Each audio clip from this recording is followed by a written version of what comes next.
안녕하세요, 가치남입니다. 6월 24일 수요일 국내 증시가 마감이 되었습니다.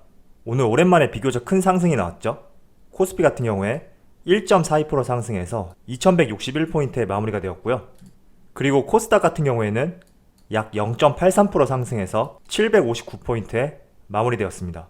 자, 이어서 삼성전자를 보게 되면 오늘 모처럼 좋은 상승이 나왔어요. 약 2.92% 상승해서 52,900원에 마무리가 되었는데, 아마 여러분들이 오늘 이렇게 비교적 큰 상승이 나왔어도 한편으로는 아쉬워하지 않을까? 이런 생각을 해보거든요. 오늘 장 초반에 굉장히 크게 상승하면서 최고가인 53,900원까지 올라섰지만 장 막판으로 갈수록 다시 고점을 깨지 못하고 이렇게 조금 흘러내렸죠. 그래서 조금은 아쉬워하지 않을까? 이런 생각을 해봅니다. 자, 삼성전자 우선주도 좋은 흐름을 보였죠. 약 2.17% 상승해서 47,000원에 마무리가 되었고요. SK하이닉스도 마찬가지예요. 약 2.26% 상승해서 86,000원에 마무리가 되었습니다. 자, 오늘 전반적으로 반도체 관련 업종들이 움직임이 좋았어요. 그동안 다른 종목들에 비해서 움직임이 다소 지루했었잖아요. 그리고 언택트 관련된 종목이라든지 제약바이오, 2차전지 이런 업종들의 종목들은 정말 좋은 흐름을 보였었는데 반도체 관련 업종들은 굉장히 지루했단 말이죠. 그런데 오늘 비교적 큰 상승이 나왔고 우리가 오늘 상승이 끝이 아니라 앞으로 더 상승할 수 있는 가능성을 봤다. 이런 점에 초점을 맞추고 대응을 하셨으면 좋겠습니다. 자, 오늘 수급을 한번 살펴볼게요. 오늘 코스피 같은 경우에 외국인이 소폭 순매도세를 보여주었죠. 그리고 기관 쪽에서 순매수세가 유입이 되었어요. 그리고 오늘 기관 중에서도 연기금이 가장 큰 매수세를 보여주었죠. 자, 이어서 삼성전자를 한번 살펴보면 오늘 코스피의 경우 외국인이 순매도세를 보여주었는데 이와 반면에 삼성전자는 외국인의 큰 매수세가 유입이 되었다 라는 것을 알 수 있습니다. 지난번 6월 3일이죠. 삼성전자가 무려 6% 이상 상승했을 때 이때 외국인의 수급 이후로 가장 크게 들어왔다 라는 점을 말씀드리고요. 기관 쪽에서는 투신과 연기금, 금융투자 골고루 다 들어왔다 이렇게 말씀을 드리도록 하겠습니다. 자, 오늘 코스피와 삼성전자 모두 비교적 큰 상승세가 나왔어요. 그래서 삼성전자뿐만 아니라 코스피 대부분의 종목들이 오르지 않았나 이렇게 생각을 해보고 오늘 이렇게 오를 수 있었던 이유는 두 가지 이유가 있다고 생각을 하고 있거든요. 첫 번째는 어젯밤에 나스닥 지수가 또 최고가를 경신을 했죠. 종가 기준으로 1131포인트에 마무리가 되었는데 만약에 정말 이 10,000포인트라는 심리적인 저항선이 지켜진다면 나스닥 지수도 더 상승할 수 있다고 생각을 하고 있고요. 이렇게 나스닥 지수가 더 상승한다면 국내 증시도 더 상승할 수 있는 여력이 있다 이렇게 생각을 하고 있습니다. 그리고 앞서서 이렇게 나스닥 지수가 상승이 가능했던 이유는 여러가지 지표 개선이라든지 어제 미중 무역 갈등에 대한 백악관의 번복 자료가 발표가 되었죠. 이 덕분에 나스닥 지수도 탄력적으로 움직이지 않았을까 이렇게 생각을 해보고요. 그리고 두 번째 이유는 오늘 북한에서 김정은 위원장이 대남 군사행동 계획을 보류했다 이런 발표가 쏟아졌어요. 이 때문에 남북 경협주가 오늘 큰 상승이 나왔죠. 같이 한번 살펴볼까요? 자, 여기 좌측을 보시면 섹터별로 분류가 되어 있는데 여기 해저터널을 한번 눌러볼게요.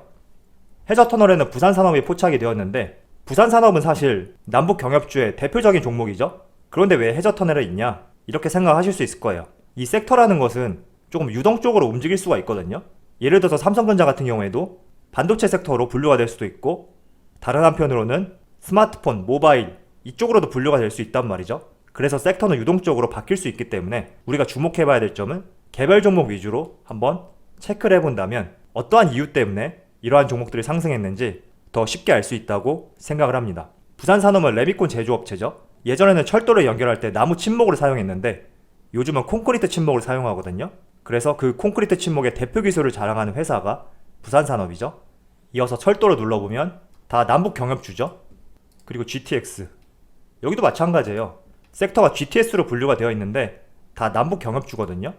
대아TI라든지 현대로템 이런 종목들은 다 남북 경협주죠. 그래서 오늘 남북 경협주가 큰 상승이 나왔고 반대로 그동안 북한 이슈가 터질 때마다 방산주들은 큰 상승을 보였잖아요. 대표적으로 빅텍. 자, 이 종목은 하한가 나왔죠.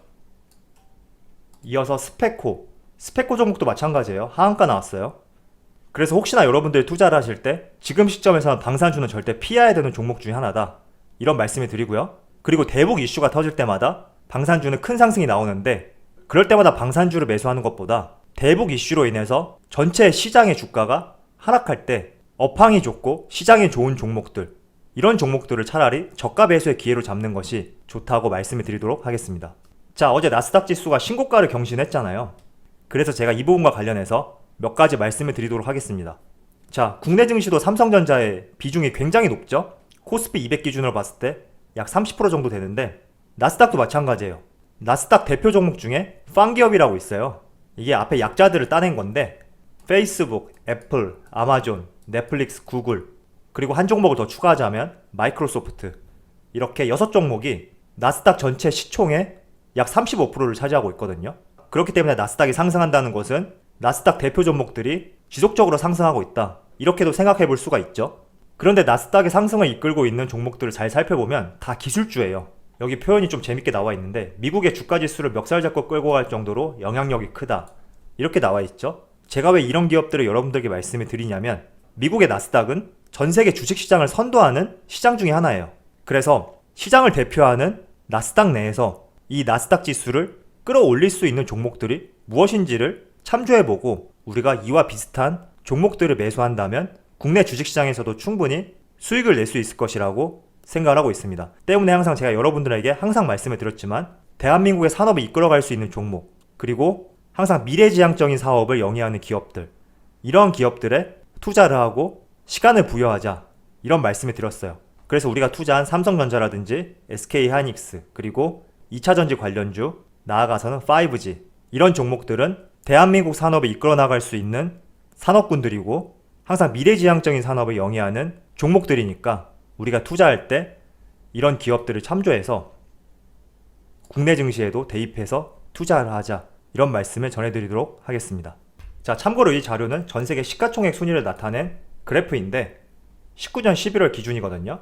보시면 애플, MS, 구글, 아마존, 페이스북 모두 기술주죠. 그래서 우리가 항상 기술주에 투자를 해야 된다, 이런 말씀을 다시 한번 드리도록 하겠습니다. 자, 이어서 세계은행에서 세계 경제 전망률을 발표를 했는데, 올해 같은 경우에는 1월 달에 전망했을 때는 약 2.5% 상승할 것으로 내다봤어요. 그런데 6월 달이죠. 이번 달 들어서는 약 마이너스 5.2%로 역행할 것이다, 이렇게 발표를 했습니다. 그런데 중요한 것은 내년이죠. 내년 같은 경우에는 올 1월 달에 전망했을 때 약 2.6% 상승할 것으로 내다봤지만, 이번 달 들어서 예측을 했을 때는 상향 조정이 되었죠. 4.2% 상승할 것으로 내다보고 있어요. 왜 이렇게 상향 조정이 되었냐면, 올해 그만큼 성장률이 둔화가 되었기 때문에 이 부분이 내년에 더 큰 성장으로 연결이 될 것이다, 이렇게 내다본 거예요. 그래서 우리가 정말 이대로 흘러간다고 하면 국내 경제 성장률도 세계 기조에 맞춰서 성장할 수밖에 없겠죠. 그런데 우리나라 같은 경우에는 수출로 먹고 사는 나라예요. 그리고 그 수출 중에서도 반도체 수출 비중이 평균적으로 봤을 때 약 20% 전후를 유지를 하고 있는데, 이렇게 세계 경제 성장률이 상승한다는 말은 우리나라만 빼고 집계를 한 건 아닐 거란 말이죠. 그래서 세계 경제 성장률이 상승하는 만큼 내년에 우리나라 경제 성장률도 분명히 더욱 상승할 텐데, 그때 우리나라 수출 비중에서 약 20%를 차지하고 있는 반도체 수출도 더 상승이 나올 수 있는 여력이 있다, 저는 그렇게 생각하고 있고요. 그렇기 때문에 우리가 삼성전자를 투자했을 때는 최소한 내년 이상까지는 가져가 보자, 이런 말씀을 전해드리도록 하겠습니다. 자, 최근에 삼성전자 주가 흐름을 보면 코로나 사태 이후로 다른 종목들에 비해서는 큰 상승이 나오지는 않았거든요. 그렇다 보니 제 영상 댓글에 지루하다는 말씀들이 조금 있더라고요. 그래서 오늘은 제가 여러분들에게 한 가지 팁을 전해드리도록 하겠습니다.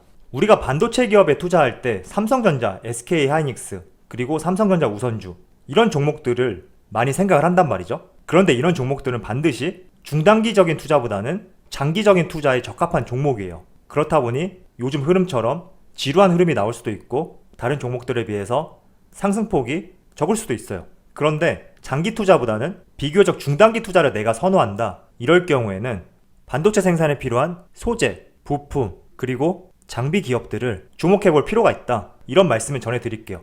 오히려 이런 기업들은 삼성전자나 SK하이닉스, 삼성전자 우선주에 비해서 시가총액이 적기 때문에 한번 상승이 나오면 조금 더 크게 움직일 수 있거든요. 대표적인 종목으로 동진세미캠, 솔브레인, 이런 종목들이 있죠. 제가 지금 말씀드린 종목들은 지금 매수해라, 이런 의견이 아니라 내가 만약에 반도체 종목을 매수를 하고 싶다면 삼성전자, SK하이닉스, 이런 종목들이 있는데 이 종목들은 중단기 투자보다는 장기 투자에 최적화된 종목들이에요. 그렇다 보니 지루함을 느낄 수 있고 조금 더 빠른 움직임을 원하는 개인들이 있을 수 있단 말이죠. 그럴 때는 차라리 삼성전자, SK하이닉스 이런 종목보다 소재 부품주에 우리가 눈을 돌린다면 조금 더 양호한 흐름을 보일 수 있다. 이런 말씀을 전해드리는 것입니다. 자, 두 번째 예로 현대차. 이 종목 같은 경우에도 반드시 장기 투자를 해야 되는 종목이에요. 중단기 투자를 통해서 좋은 흐름을 볼 수는 없죠. 그렇기 때문에 항상 이렇게 시가총액이 높은 종목들은 장기 투자에 최적화된 업종들인데, 지금 현대차 같은 경우에는 전기차를 만드는 완성차 제조업체예요. 그리고 제가 여러분들에게 자주 말씀드렸지만 전기차 시장은 해가 갈수록 시장이 확대되는 곳이거든요. 그런데 이런 완성차를 제조하는 현대차에 우리가 집중할 것이 아니라 이 현대차를 고객사로 두고 있는 업체들이 있겠죠. 예를 들어서 전기차 가격 중에 배터리 가격이 약 40% 이상이거든요. 그렇다 보면 현대차를 고객사로 두고 있는 전기차 배터리 업체들이 있을 거예요. LG화학, 삼성 SDI, 그리고 SK이노베이션. 더 나아가서는 전기차 배터리를 만드는데 핵심 원재료가 있죠. 이 핵심 원재료에는 양극재, 음극재, 전해질, 분리막 이렇게 크게 4가지로 구성이 되어 있는데, 이런 핵심 원재료를 제조 생산하는 업체들도 우리가 찾아보자, 이런 말씀을 전해드리도록 하겠습니다. 이런 기업들은 삼성 SDI와 LG화학, SK이노베이션이 고객사겠죠. 그래서 그런 기업들을 제가 예시로 말씀드리면 에코프로비엠, 양극재 제조업체죠. 그리고 음극재를 생산하는 대주전자재료, 이런 종목들이 있을 수 있습니다. 제가 지금 말씀드리는 종목들은 지금 매수해라 이런 취지로 말씀을 드린 것이 아니라, 내가 현대차나 SK하이닉스, 삼성전자 이런 기업들이 영위하는 산업에 대해서 굉장히 긍정적으로 생각하고 있는데 투자를 하기에는 다소 시간이 오래 걸리고, 그렇다고 해서 나는 장기 투자와는 성격이 맞지 않는다, 이럴 경우에는 오히려 이런 기업들보다 이 기업을 고객사로 두고 있는 기업들을 한번 찾아보고, 이 고객사가 영위하는 핵심 재료가 무엇인지 이런 부분도 찾아보고, 이 핵심 재료를 생산하는 기업들을 찾아본다면 오히려 이런 기업들에서 더 빠르고 비교적 큰 상승이 나올 수 있다, 이런 말씀을 전해드리도록 하겠습니다. 쉽게 예를 들어서 한번 말씀을 드릴게요. 여러분들이 삼겹살집을 차렸어요. 그런데 그 삼겹살집에 투자를 하고 싶다면 삼겹살을 판매하는 그 삼겹살집보다는 그 삼겹살집을 운영하는데 핵심 원료로 사용되는 고기를 납품하는 업체가 있겠죠. 그 업체에 투자를 하자, 이런 말씀을 전해드리는 것입니다.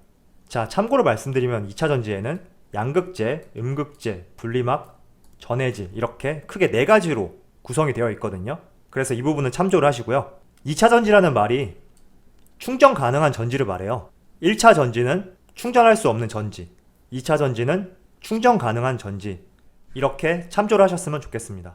자, 정리를 해서 말씀드리면 오늘 삼성전자에 비교적 큰 상승이 나왔어요. 그리고 삼성전자 같은 경우에는 2분기보다 3분기에 더 기대가 되는 기업 중에 하나니까 우리가 조금 더 느긋한 마음으로 지켜보고, 그리고 내년에는 전 세계적으로 경제 성장률이 크게 상승할 것으로 전망되니까 그 기조에 맞춰서 삼성전자도 같은 움직임을 보이지 않을까, 이런 생각을 해봅니다. 그리고 한 가지 더 말씀을 드리자면 삼성전자, SK하이닉스, 현대자동차 이런 시가총액이 높은 종목들이 영위하고 있는 사업에 투자를 하고 싶은데 비교적 나는 장기적으로 가져가기에 힘이 들다 할 경우에는 이러한 기업이 대표적으로 영위하고 있는 사업 중에 그 사업의 핵심 부분을 중점적으로 제조 생산하는 기업을 찾아보고 그 기업들에 투자하는 것도 좋은 대안이 될 수 있다, 이런 점을 말씀드리도록 하겠습니다. 자, 오늘 나스닥 지수가 10,000포인트를 잘 지켜주는지 한번 미국 증시가 개장했을 때 지켜보시고요. 10,000포인트 이하로 빠지지 않고 지속적으로 지켜진다면 국내 증시도 2200포인트를